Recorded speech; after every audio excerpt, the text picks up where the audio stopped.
هعمل معاكم النهاردة أحلى وألذ بانكيك ممكن تجربوها. فلافي وهشة جدا وطرية فوق ما تتخيلوا. طعمها خطير.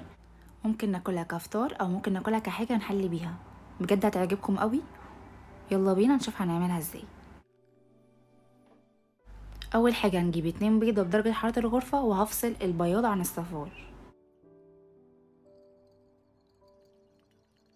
هجيب الصفار وهضيف عليه 2 معلقة كبار من الحليب وعليهم معلقة صغيرة من الفانيليا وهخلطهم مع بعض كويس. هضيف بعد كده 3 معالق ونص كبار من الدقيق وهخلطهم مع بعض كويس. انا ضفت هنا في بولة تانية اكبر عشان اعرف اخلط كويس. هيكون قوامه في الاخر شبه خليط الكيك او اتقل شوية. هنا هجيب بيض البيض وهضربه كويس بالمضرب الكهربائي بالشكل ده لحد ما يكون شكل فوم.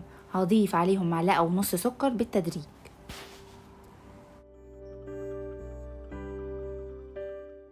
هيكون في الاخر بالشكل ده، هيكون عامل زي الفوم. هجيب البياض اللي انا ضربته وهضيفه على خليط الصفار اللي انا عملته ده. اخلطه كويس بالتدريج. اهم حاجه نقلب بالراحه عشان الهواء ما يخرجش من بياض البيض.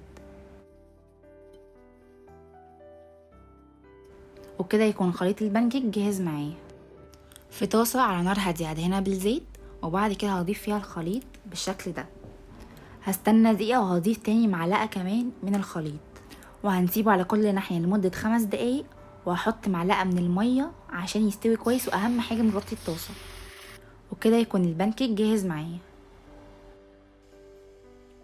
هنا انا ضفت عليها زبده وعسل، ممكن كمان تضيفوا سكر مطحون او كمان تاكلوها مع فواكه فريش.